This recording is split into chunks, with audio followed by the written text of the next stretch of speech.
Hello, नमस्ते, प्रणाम आप सभी लोगों को। मैं रंजना राज, स्वागत है आप सभी लोगों का हमारे न्यू ब्लॉग में। और कैसे हैं आप सभी लोग, कमेंट करके बताइए। उम्मीद है कि आप सभी लोग बहुत अच्छे होंगे, स्वस्थ होंगे, मस्त होंगे और अपने अपने कामों में व्यस्त होंगे। तो मैं भी अभी व्यस्त हूँ अपने कामों में। अभी होली का वीडियो शूट हो रहा है, तो इसमें मैं व्यस्त हूँ वीडियो शूट करने में। और फिलहाल में गाना रिलीज़ हो चुका है रंजना राज ऑफिशियल पे, होली का वीडियो बहुत ही प्यारा। होली में ढोड़ी पसीजा था। आप लोग जाइए रंजना राज ऑफिशियल पे देखिए और सुनिए, बहुत ही प्यारा, बहुत ही सुंदर इसका वीडियो बना हुआ है। आइए मैं 2 लाइन उस गाने को आप लोगों को सुनाती हूँ गा करके। बाकी पूरा गाना आप लोग रंजना राज ऑफिशियल पे देखिए उसका वीडियो।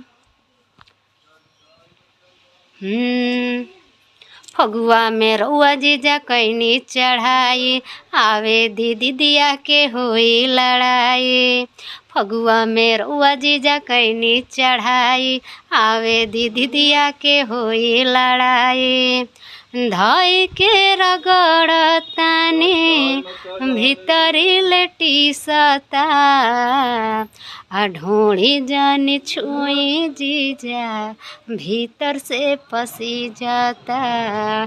ढोड़ी जानी छुई जीजा भीतर से पसी जाता। होली में ढोड़ी पसी जाता, होली में ढोड़ी पसी जाता। आप लोग इस गाने को देखिए और सुनिए। रंजना राज ऑफिशियल यूट्यूब चैनल पर रिलीज है। बहुत ही प्यारा इसका वीडियो बना हुआ है, बहुत सुंदर। एक और वीडियो रिलीज़ होने वाला है, पिचकारी धकरवा तैयार। वो वीडियो आप लोगों को कल परसों में देखने और सुनने को मिलेगा। फिलहाल में ढोड़ी पसीजता, आप लोग देखिए, बहुत ही प्यारा सॉन्ग है। बने रहिए आप सभी लोग हमारे वीडियो में। मैं फिर मिलती हूँ कुछ ऐसे ही वीडियो के साथ। जय माता दी।